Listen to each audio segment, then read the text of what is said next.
할렐루야. 오늘은 누가복음 6장 말씀을 함께 보도록 하겠습니다. 우리 주 예수님께서 갈릴리 복음 전도 사역을 계속해서 진행하고 계십니다. 우리 예수님은 어떤 분인가 하는 것입니다. 예수님은 하나님의 깊은 사랑을 가지신 사랑의 주님입니다.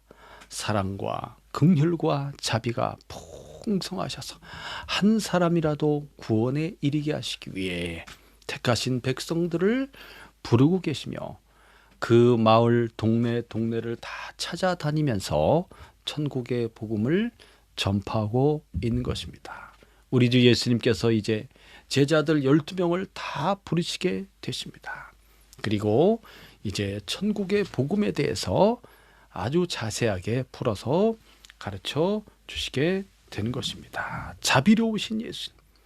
예수님의 사랑과 자비는 과연 어떤 것인가? 자, 안식일 논쟁이 또 일어나게 되는 것입니다. 이 바리새인과 율법사 서기관들이 예수님이 어떻게 하는지에 대해서 쫓아다니면서 엿보고 어떻게 해서라도 예수님을 궁지에 몰고 예수님을 이제 뭔가 흠집을 잡아내서 예수님이 더 이상 사역을 하지 못하도록 쫓아내려고 하는 그런 악한 마음과 계략을 가지고 이렇게 오고 있는 것입니다. 안식일에 과연 병을 고치는 것이 옳은 것이냐 하는 것이죠. 예수님은 안식일의 주인이십니다. 주인 되신 예수님께서 안식일 날 무슨 일을 행하시든지 간에 다 주님의 것인 것입니다. 주님의 뜻인 것입니다. 자, 그러한 부분을 함께 살펴보겠습니다. 왜 형제에 대해서 자비를 베풀어야만 하는 것인지 그 이유를 찾아보도록 하겠습니다. 누가복음 6장 1절, 2절 읽어보겠습니다. 시작. 밀밭 사이로 지나가실새 제자들이 이삭을 잘라 손으로 비비어 먹으니 어떤 바리새인들이 말하되 어찌하여 안식일에 하지 못할 일을 하느냐. 네, 밀이 익어가고 있죠. 밀이삭. 밀이 익어간다는 것은 이제 6월절을 지나서 이제 오순절이 가까웠다는 뜻이 되겠습니다. 밀을 수확할 수 있는 그런 때에 예수님이 여전히 이 가버나움을 중심으로 갈릴리 사역을 행하고 계신 것입니다. 제자들과 함께 어느 사람 이제 밭 사이로 지나가게 되었는데 제자들이 배가 고파서 마태복음 12장 1절부터 보면 제자들이 배가 고팠습니다. 시장에서 배고파서 지나가는 길에 그 밀 이삭을 이렇게 따가지고 이렇게 비벼가지고 입에 털어 넣은 거죠. 자, 이것은 전혀 율법에 저촉되는 것이 아닙니다. 예. 성경에 보면은 이제 그 말씀이 나와 있습니다. 예. 신명기 23장 25절에도 내 이웃의 곡식 밭에 들어갈 때에는 내가 손으로 그 이삭을 따도 되느니라. 따도 되는 거예요. 나그네들과 지나가는 사람들을 위해서 이렇게 열려져 있습니다. 그러나 그것을 낫을 들고 막 남의 밭을 막 서리를 하면 안 되는 거죠. 어느 정도까지 배고파서 어느 정도까지의 그 남의 밭에 있는 그런 곡식이나 또는 뭐 과일이나 채소를 이렇게 서리에 갈 수 있는 그런 열려져 있는 그런 사회인 겁니다. 우리 주님의 하나님의 율법에는 그렇습니다. 율법에는 막 그냥 막 하나만 따도 그냥 이 나쁜 놈 하면서 죄를 묻고 하는 것이 아니에요. 배고프다든지 가난한 자라든지 그리고 이렇게 나그네 된 사람이 지나갈 때 그런 사람들을 위해서 이렇게 자비를 베풀어 놓는 것이죠. 자, 근데 그날이 안식일이었다는 겁니다. 왜 안식일 날 그런 일을 하느냐? 이렇게 따지고 있는 것입니다. 안식일에 하지 못한 일을 하였다. 나그네가 굶주림을 위해서 남의 밭에 곡식을 떠는 것은 위법이 아니지만 바리새인들이 지금 보는 것은 그날이 안식일이라는 거예요. 안식일을 범했다는 거예요. 왜? 그 곡식을 이렇게 딴 것은 추수를 한 것이고 이 비빈 것은 탈곡을 한 것으로서 이렇게까지 해야 되냐 이거야. 율법의 그 문자적인 그런 어떤 형식주의와 이것을 꼭 지켜내고야 말겠다는 그런 굳은 의지가 결국은 뭐예요? 사람과의 이 관계 속에서 이 그런 것 어느 정도까지는 그것을 넘어갈 수 있고 포용할 수 있고 이해할 수 있어야 되는데 그것까지도 안 된다고 하는 너무나 경직되어져 있고 너무나 이게 그냥 이게 뭡니까? 이 율법에 대한 해석이 너무나 곡해되어져 있다. 오해되어져 있는 것입니다. 그러니까 사람들이 살아가기에 너무나도 각박한 그런 모습을 보여주고 있는 거죠. 더군다나 예수님에 대해서는 더욱더 그 잣대를 아주 그냥 엄격하게 들이대면서 어떻게든지 깎아내리려고 하는. 왜 그렇습니까? 예수님에게로부터 너무나 놀라운 권능과 능력이 나타나기 때문에 그렇습니다. 메시아로서의 권능과 능력이 나타나지 않습니까? 지붕을 뚫고 이렇게 달아내린 그 사람 중풍병자에게 뭐라고 말했습니까? 네 자리를 들고 걸어가라. 이와 같은 예수 그리스도가 인간의 죄인들의 죄를 살 수 있는 권세와 능력이 있다는 것을 보여주지 않습니까? 그가 메시아라는 것입니다. 눈먼 자, 앞을 보지 못하는 자들에게 그 눈을 뜨게 하시고 그리고 걷지 못하는 자를 걷게 하시며 죽은 자를 살리시고 문둥병자를 고치시며 이런 것들이 다 뭡니까? 메시아로서의 그의 권세와 위엄과 권능인 것입니다. 하나님 아버지께서 보내신 정말 위대한 만왕의 왕이시오. 그가 구원자인 것을 보여주는 겁니다. 그럼에도 불구하고 바리새인들은 왜 믿지 않는 것입니까? 그가 어디 출신이라는 거예요? 갈릴리 나사렛 출신이기 때문에 받아들일 수 없다는 겁니다. 이게 도대체 무슨 논리인 것입니까? 자, 가장 가난하고 병들고 어둠 속에서 이제 길을 찾지 못하고 헤매고 있는 그 불쌍한 영혼들을 구원해내는 것이 그것이 아버지의 뜻이며 그것이 아버지의 말씀을 받아 이 세상에 오신 하나님 아들의 뜻인 것이며 그 아들이 아버지 뜻을 순종하여서 지금 행하고 있는 것입니다. 의사는 누구에게 필요하다고 그랬습니까? 병든 자에게 필요한 것입니다. 예수님은 죄인을 구원하기 위해 오신 것입니다. 그럼에도 이 깊은 하나님의 사랑을 이해하지 못하고 있는 이 답답하기 짝이 없고 꽉 막혀져 있어서 눈은 뜨고 있으나 보지 못하는 맹인과 같고 말은 한다고 하지만 이제 똑바로 말을 하지 못하는 걷는다고 하지만은 똑바로 길을 가지 못하는 그의 길들은 언제나 굽어져 있고 그의 마음들은 너무나 높아져 있어서 겸손하지 못하여 겸손하게 낮은 자세로서 죄인들을 구원하시는 그 그리스도의 아버지의 뜻을 따라 순종하시는 모습을 보고도 깨닫지 못하는 것입니다. 안식일에 하지 못할 일을 하느니라. 당신은 불법이요 불법을 행하였어. 예수님을 끌어내려고 그러는 것입니다. 그 다음 말씀 보도록 하겠습니다. 3절부터 시작. 예수께서 대답하여 이르시되 다윗이 자기 및 자기와 함께한 자들이 시장할 때 한 일을 잃지 못하였느냐. 그가 하나님의 전에 들어가서 다만 제사장 외에는 먹어서는 안 되는 진설병을 먹고 함께한 자들에게도 주지 아니하였느냐. 또 이르시되 인자는 안식일의 주인이라 하시니라. 예수님께서 이 사람들이 안식일에 못할 일을 한다고 이렇게 반박하면서 예수님을 공격하니까 예수님께서 다윗의 예를 들어서 지금 그들에게 말하고 있는 것입니다. 다윗이 시장할 때 한 일을 잃지 못하느냐. 배고팠을 때 제자들이 배고파서 그거 먹었던 거예요.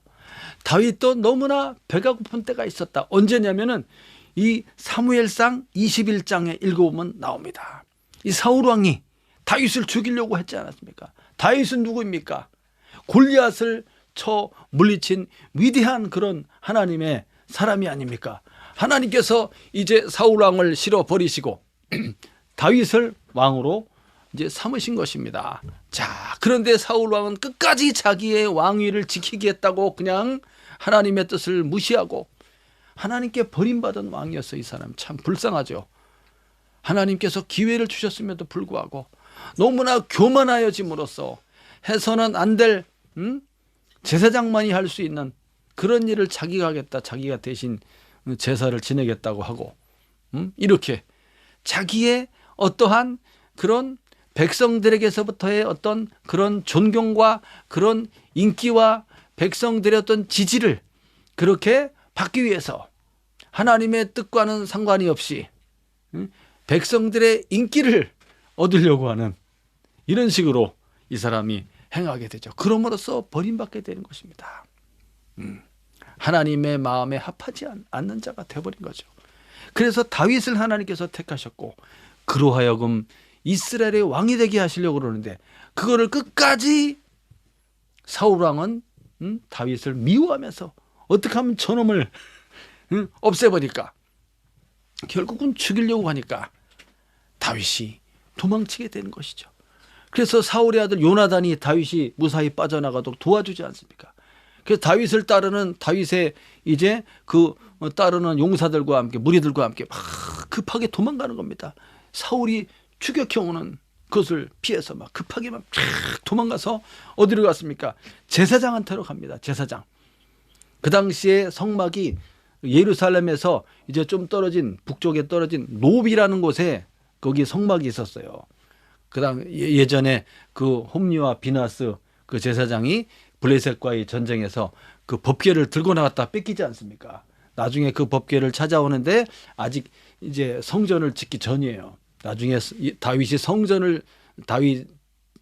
성전을 짓기 위해서 나중에 그 법궤를 모셔오게 되지 않습니까? 하여튼 그 전에 노비라는 곳에 이제 성막이 있었고 거기에 제사장 아히멜렉이라는 사람이 있었어요. 그 사람한테로 도망간 겁니다.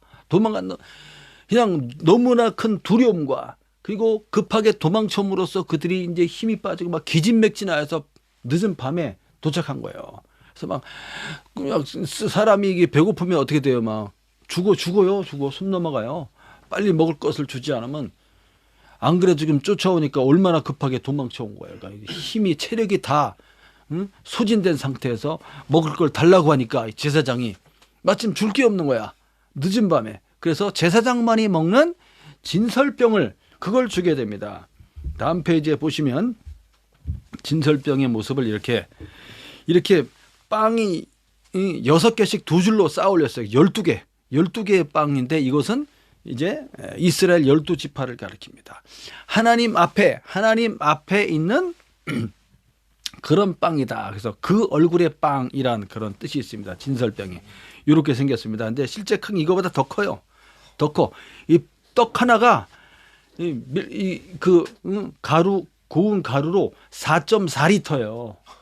4.4리터. 키로로 하면 거의 4kg 정도 되는 그런 예를 들면 밀가루 4kg를 갖다가 빵 만들었다고 해봐요. 얼마나 이게 빵이 많아. 근데 이 진설병은 발효시키지 않은 빵이기 때문에 그렇게 크게 되지는 않지만 그래도 이 덩치가 상당히 큰 겁니다. 이거 하나 갖고 한 3, 40명이 먹을 수 있는 거예요. 빵 하나로. 그러니까 이게 12개면 수백 명이 먹을 수 있는 거예요. 300명 이상, 3, 400명이 먹을 수 있는 그런 양이에요, 이게. 그래서 일주일에 한 번씩 안식일 날 교체를 합니다. 그래서 물린 빵은 제사장들이 먹게 돼 있어요. 성전에서 먹게 돼 있는 겁니다. 그랬는데 이 배고픈 다윗이 지금 와가지고 달라고 그러니까 이 아히멜렉 제사장이 야 이거 원래 우리만 먹는 건데 보니까 죽게 생겼어. 지금 다윗과 그 친구들이 다 죽게 생겼어. 안 그래도 사울 왕이 다윗을 미워하는 거 알고 있잖아요. 야 그래서 이거 그냥 놔두면 죽을 수밖에 없는 거지. 이 상태로 그냥 보내버리면 가다가 쓰러져 버리면 추격대에 의해서 다윗이 죽을 수밖에 없죠. 그래서 그를 불쌍히 여겼다는 거예요. 그래서 제사장만 먹는 진설병을 내어준 거예요. 야, 그래서 다윗이 그것을 먹고 힘을 회복해갖고 그러면서 이제 나에게 급하게 나오느라 무기를 갖고 오지 못했습니다. 그랬더니 이 아히멜렉 제사장이 그 옛날에 그 골리앗과 싸웠을 때 다윗이 골리앗의 칼을 뽑아갖고 골리앗의 목을 치지 않았습니까? 그 칼을 성전에 두고 있었어요. 그 대제사장의 그 에봇이라고 있습니다. 겉옷 조끼 그걸로 싸갖고 놔뒀는데 그걸 꺼내갖고 다윗에게 줍니다. 골리앗의 칼을 들고서 다윗이 무사히 도망쳐 가게 되는 바로 그 일입니다. 그걸 예수님께서 탁 꺼내서 얘기하는 거예요. 뭡니까? 율법에 의하면 뭐라고 그랬습니까? 레위기 24장 9절 말씀에 이 떡은 아론과 그의 자손에게 돌리고 그들은 그것을 거룩한 곳에서 먹을지니 그러면서 이는 영원한 규례니라 이랬죠. 이 떡은 누가 먹을 수 있어요? 제사장 가문들만, 제사장들만이 먹을 수 있는 거예요. 근데 그걸 누가 먹었습니까? 일반인인 다윗이 먹었죠. 율법을 어긴 게 되죠. 죽었어요, 안 죽었어요? 안 죽었어요. 안 죽었어. 이것은 뭐냐? 율법에 있어서도 예외 규정이 있다는 거예요. 예외 규정. 그 예외 규정은 뭐냐? 자비와 사랑인 거예요. 자비와 사랑. 자비와 사랑이 율법의 정신이 그래서 자비와 사랑인 겁니다. 자비와 사랑이 율법의 그 규정보다도 더 위에 있다는 거예요. 그거를 지금 예수님께서 알려주시고 그대로 예수님이 실행하고 있는 것이죠. 그래서 구약시대의 다윗의 예를 들어서 그것이 일종의 요즘 말로 하면 판례입니다. 판례. 판례를 근거로 해서 그렇기 때문에 율법을 어겼지만 그것이 문제가 되지 않지 않았느냐. 왜 그러냐. 자비와 사랑이 먼저이기 때문에 그렇습니다. 오늘이 안식일에 할지라도 이렇게 고통당하고 이렇게 어려운 그런 가난한 자들을 위해서 무엇인가 할 수 있어야 됩니다. 뭘 할 수 있어야 됩니까? 선행을 할 수 있어야 된다는 거예요. 내 제자들이 비록 안식일 날 따 먹었지만 그것이 죄가 되지 않는다는 거예요. 그걸 지금 얘기해 주는 것입니다. 자, 그러면서 예수님 뭐라고 그럽니까? 인자는 안식일의 주인이니라. 할렐루야. 왜 예수님이 안식일의 주인이 되는 것입니까? 예수님께서 하나님 아버지와 함께 천지 만물을 창조하신 창조주가 되시는 거예요. 예수님이 그 창조를 기념하여서 일곱째 되는 날, 그날 안식일을 하나님이 주신 거 아닙니까? 하나님이 안식하면서. 안식일의 뜻은 무엇입니까? 이 세상 모든 만물들이 하나님께서 주신 그 은혜를, 하나님께서 주신 그 모든 것을 어떻게 하는 거야? 다 누리는 날입니다. 그날이. 그리고 하나님께서 베푸신 모든 것을 감사하고 찬송하고 기뻐하면서 하나님이 주신 것을 누구와 누리면 되겠습니까?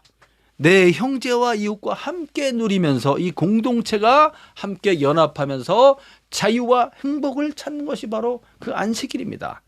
안식일의 개념은 7년으로 해서 이제 안식년의 개념이 있고 50년 해서 희년의 개념이 있습니다. 이것은 다 뭐냐면 자유와 해방과 구원을 의미하는 거예요. 안식년에는 이제 안식일에는 노동하지 말라고 그랬죠. 그래서 노동하지 않기 때문에 이제 7일째 되는 날 먹을 거를 미리 6일째 되는 날 미리 다 공급해 주세요. 이제 7년으로 계산해서 7년째 되는 해를 안식년이라고 하고 그러면 그 해에 농사를 짓지 않는 겁니다. 그러면 6년째 되는 해에 2배의 풍년이 오는 거예요. 그래서 7년째는 땅을 갈지 않으니까 8년째 될 때 그때 봄에 심으면 가을이나 돼야 추수를 할 수 있지 않습니까? 그러니까 2년치를 미리 주는 거예요. 그렇게 하나님께서 미리 복을 주시는 거죠. 그럼으로써 그 안식년에는 어떻게 합니까? 빚진 자들을 빚을 탕감해주고 희년 때는 어떻게 합니까? 종되고 노예들을 다 해방시켜주는 겁니다. 그리고 그들의 빚을 탕감시켜주고 그들에게 원래 주셨던 그들의 땅이 있습니다. 사람이 살다 보면 어려움이 닥치기도 하고 어떤 기근이나 불이 나기도 하고 여러 가지 환경적 요인으로 인해서 어떻게 됩니까? 그 집안이 망할 수도 있어요. 그래서 남의 집에 종살이를 할 수 있고 하게 되기도 하고 그 땅을 팔기도 하게 됩니다. 이렇게 되었을 때 50년째가 되는 희년이 되게 되면은 그 사람 내 집에 있는 종도 내 형제입니다. 하나님 안에서 한 이스라엘 백성이에요. 구원받은. 내 형제들에 대해서 어떻게 하라는 겁니까? 그 땅을 조건 없이 다 원주인에게 돌려주는 겁니다. 그 종에서 해방시켜주는 겁니다. 그 사람의 빚을 이제 다 탕감 없는 걸로 해줘서 다시금 새롭게 살아갈 수 있는 자유와 해방을 주는, 그것을 하나님께서 알려준 게 그게 안식일, 안식년, 희년의 개념인 것입니다. 그 안에는 무엇이 있습니까? 하나님의 자비와 사랑이 있고, 그 안식일의 개념에는 무엇이 들어있습니까? 우리가 한 형제라는 그 강한 공동체 의식이 들어있는 거예요. 하나님의 자녀라는 겁니다. 우리가 다 축복된 하나님의 자녀들이 함께 모여서 하나님을 찬송하고, 그리고 어떻게 하는 겁니까? 내 형제를 용서하고 사랑하고, 그 형제가 배고파서 굶주릴 때 어떻게 하는 거예요? 먹을 것을 내어주는 거예요. 그날이 안식일이든지 안식일이 아니든지 무슨 상관이에요? 그게 지금 배고파 죽게 생겼는데, 너희들의 양이 만약에 안식일 날 구덩이에 빠졌을 때 어떻게 할 거냐 이거야. 건져내 주지 않느냐. 그러면 이 사람들은 어떻습니까? 이 사람은 이 양보다도 더 귀한 사람이라는 거죠. 그러면서 마태복음 12장 7절에 보면 나는 자비를 원하고 제사를 원치 아니하노라 하신 뜻을 너희가 알았더라면 무죄한 자를 죄로 정치 아니하였으리라. 이 하나님 아버지 마음입니다. 자비를 원한다는 거예요.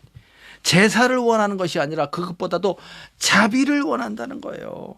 자, 그래서 예수님께서는 이 오염되고 죄악되고 이 타락한 세상을 이제 예수님이 죄의 짐을 대신 짊어짐으로써, 십자가를 지심으로써 이 죄악된 세상을 다시 회복시키시고 그들의 죄를 사하시며 이 인간들에게 영원한 안식을 주시려고 하는 분이에요. 할렐루야. 여러분, 안식일 날 제사장들은 성전 안에서 일을 합니까, 안 합니까? 성전에서 안식일이라 할지라도 성전에서 해야 될 일을 한단 말이에요. 제사장들이. 그 사람들은 왜 안식일을 범하는 겁니까? 그게 안식일을 범한 겁니까? 아니죠. 아무도 뭐라고 하지 않죠. 예수님은 성전보다 더 크신 분입니다. 만왕의 왕 만주의 주가 되시고 예수님이 안식일의 주인이 되신다는 겁니다. 할렐루야. 이렇게 촥 얘기하니까 이 말을 듣고 있는 바리새인들이 어때요? 와, 기가 팍 죽죠. 6절부터 또 읽어보겠습니다. 시작. 또 다른 안식일에 예수께서 회당에 들어가사 가르치실세 거기 오른손 마른 사람이 있는지라 서기관과 바리새인들이 예수를 고발할 증거를 찾으려 하여 안식일에 병을 고치는가 엿보니, 여기 서기관과 바리새인들이 나오죠. 이 사람들은 누가 보냈습니까? 예루살렘의 본부에서 대제사장을 비롯한 이제 사내들인이라고 하는 공회에서, 이제 공회, 이 사내들인 공회는 가장 강력한 이 유대 사회의 그런 기관이에요. 기관. 율법적인 해석과 그리고 의사 결정을 하는 그런 종교적으로 가장 강한 재판권을 가진 그런 회의체가 되겠습니다. 거기서 이 사람들을 보낸 거예요. 이 서기관이라고 하는 사람들은 율법을 다 이렇게, 율법이라고 하면 이제 구약 성경을 모세오경을 쫙 쓰는 사람의 글씨를 얼마나 잘 쓰는지 쫙 쓰면서 하나님 이름 여호와가 나오면은 이제 붓을 내려놓고 목욕을 하고 와. 그래서 다시 붓을 빨고 다시 써. 여호와가 나올 때마다. 그리고 막 얼마나 정성스럽게 글씨를 기가 막히게 쓰는 사람들이면서 율법을 해석할 수 있는 그런 능력을 가진 사람들이에요. 어려서부터 이 사람들이 말씀을 배우고 이렇게 이 사람들을 가르쳐서 율법 교사, 랍비라고 하는 겁니다. 그래서 대부분의 이런 서기관들은 바리새파들이에요. 바리새파. 그리고 이 서기관들은 사내들인 공회의 핵심적인 인물들입니다. 바리새인들은 누구냐면 예수님이 오시기 전 BC 2세기경에 그때 마카비 시대가 있습니다. 마카비 왕조 시대가 있습니다. 잠깐 뭐 완전한 독립은 아니었지만 헬라 제국으로부터 독립한 그런 잠깐 한 150년간의 기간이 있습니다. 그때 바리새파가 형성이 되게 되는데 이 사람들을 원래는 하시딤이라고, 하시딤, 경건한 그런 집단, 경건한 사람들이란 뜻이에요. 하시딤에서 출발해 갖고 우리들은 율법을 정확하게 지켜야 된다. 그래서 너희들과는 다르다 하면서 바리새라는 말은 분리된이라는 뜻입니다. 분리된, 우리는 분리된 사람들이다. 그래서 헬라, 그리스의 어떤 그런 세속적인 문화, 우상 문화에서부터 이제 벗어나서 우리 이 유대의 신앙과 정신을 잘 보존하고 지켜나가는 사람들이다, 그런 뜻이에요. 예, 좋은 뜻이죠. 그런데 이 사람들이 형식적 율법주의에 빠져버리면서 대단히 빗나가게 되는 것이죠. 이 서기관과 바리새인들이 어디까지 왔어요? 예수님의 가까이 와서 예수님이 회당에 들어갔다 그랬죠. 이 회당은 가버나움 회당을 가리킵니다. 그날이 또 안식일이었어요. 들어가서 무슨 증거를 찾고 있는 거예요? 예수님을 고발할 증거. 어디다 고발해요? 산헤드린 공회에 고발해서 예수님을 재판을 붙여서 판결을 내려가지고 죽이려고 하는 것이지. 죽이려고. 어떻게든지 더 이상 그렇게 네가 무슨 선지자인 것처럼, 네가 무슨 메시아인 것처럼 그렇게 활동하지 말아라 하고 예수님의 발을 묶어버리려고 하는 것입니다. 그래서 그 회당에 들어와 갖고 이렇게 앉아 갖고 이렇게 병을 고치나 안 고치나, 그날이 안식일인데 안식일날 병을 고치나 안 고치나 이렇게 보고 있다가 병을 고치면 고발하려고, 안식일을 범하였다 이렇게 하려고 그 자들이 이렇게 살며시 들어와서 이렇게 엿보고 있었던 거죠.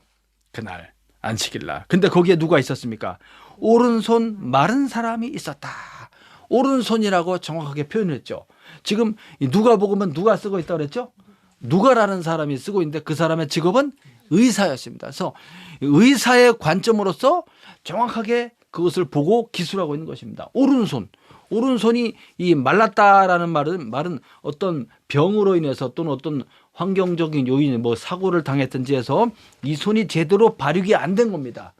여의고 약한, 연약한. 그래서 이렇게 꼬부라진 거, 이렇게 꼬부라진 거. 무슨 사고를 만약에 어렸을 때 이런 데 손에 어떤 교통사고라든지 어디서 꽝 떨어졌다든지 이렇게 사고를 당해서 성장판이 만약에 망가진다면 이게 자라지 못해요. 그래서 손이 조그매져요. 조그매지고 삐쩍 마르고 야위어집니다. 예를 들면 어떤 병이나 사고를 통해서 발육하지 못하여서 연약하고 야윈, 오그라든 상태를 가리킵니다. 그 사람이 오른손이었던 거죠. 만약에 오른손잡이라고 그러면 대부분 오른손잡이지 않습니까? 얼마나 생활하는데 지장이 있겠어요. 물론 왼손으로 또 개발해서 쓰면 되긴 하겠지만 어쨌든 간에 이 사람이 있는 걸 예수님이 봤습니다. 자, 그래서 예수님께서 어떻게 하나 보겠습니다. 8절부터 시작. 예수께서 그들의 생각을 아시고 손 마른 사람에게 이르시되 일어나 한가운데 서라 하시니 그가 일어나 서거늘 예수께서 그들에게 이르시되 내가 너희에게 묻노니 안식일에 선을 행하는 것과 악을 행하는 것, 생명을 구하는 것과 죽이는 것 어느 것이 옳으냐 하시며 무리를 둘러보시고 그 사람에게 이르시되 내 손을 내밀라 하시니 그가 그리하매 그 손이 회복된지라. 그들은 노기가 가득하여 예수를 어떻게 할까 하고 서로 의논하니라. 네. 예수님께서 그들의 생각을 아셨다고 그랬습니다. 그들의 마음이 완악함을, 악한 그런 뜻을 갖고 예수님을 어떻게든지 모함해서 그를 고발하기 위해서 이렇게 책잡기 위해서 착 하고 있다는 것을 예수님이 알았죠. 그러면서 마가복음 3장 5절에 보면 예수님이 탄식하며 노하셨다라고 기록하고 있습니다. 탄식하며 이러한 상황에 대해서 저렇게 악의를 가지고 공격하는 이 자들에 대해서 예수님이 어떻게 했다? 비통해했다. 비통해. 슬퍼할 정도로 비통해 하시면서 그리고 매우 노하셨다고 돼요. 화가 날 정도로. 그래서 예수님이 그러한 마음으로 이제 어떻게 하셨습니까?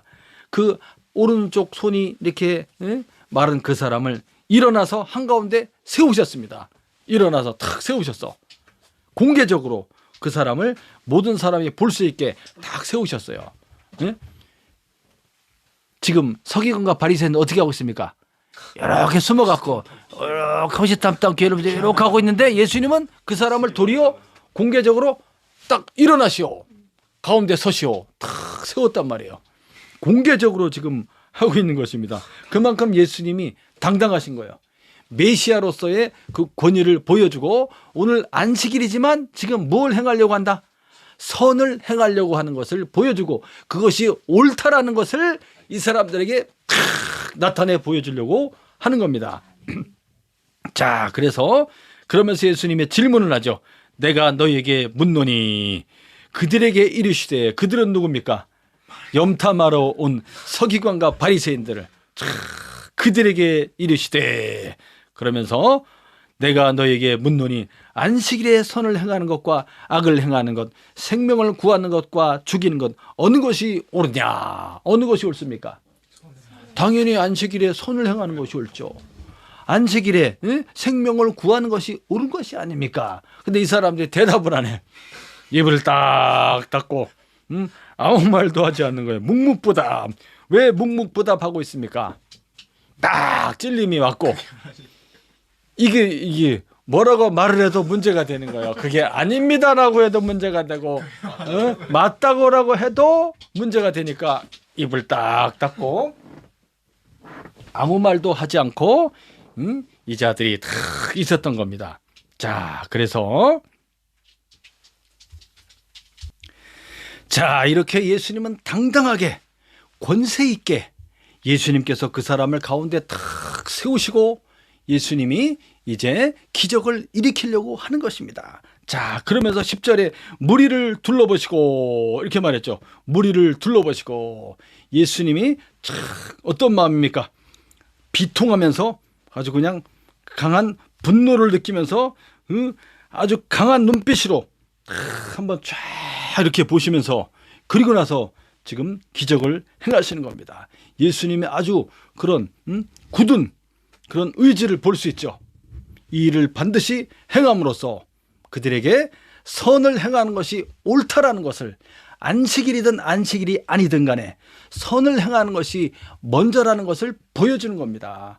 눈빛, 예수님의 눈빛을 한번 생각해 보세요. 그 눈빛이 얼마나 지금 강하게 막 이렇게 하면 쫙 한번 주위를 딱 둘러보니까 사람들이 바짝 긴장하면서 주님이 이제 곧 일을 행하시겠구나.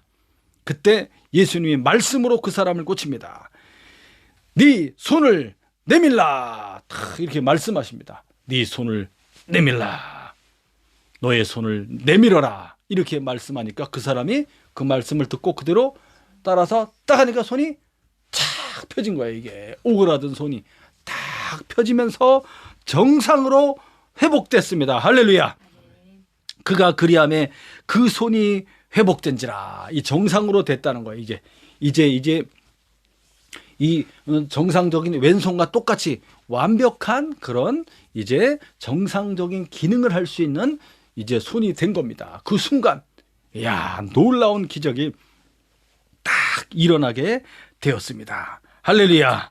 이렇게 말씀으로 치료하시는 그리스도의 권능이 이제 나타나게 된 것입니다. 그랬더니 이 서기관 바리새인들의 반응이 어땠어요? 11절에 보니까 그걸 봤으면은 야, 놀라면서 뭔가 자세가 바뀌어야 되는데 전혀 바뀌지 않습니다.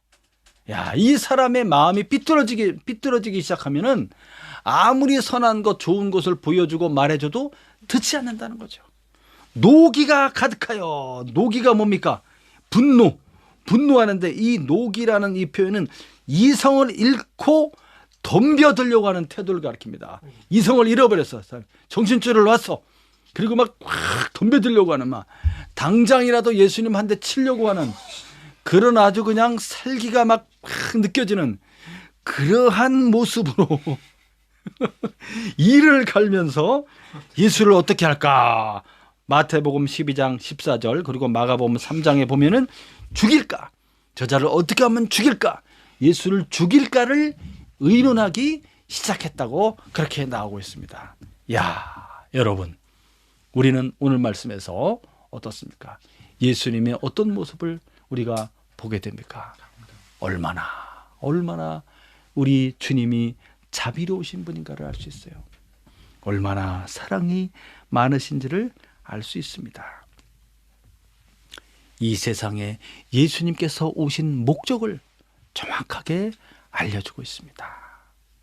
이렇게 죄인들을, 가난한 자들을, 병든 자들을, 악한 영의 고통에 눌려있는 사람들을 구원하고 그들에게 자유와 해방을 주면서 참 안식을 주려고 하는 것입니다.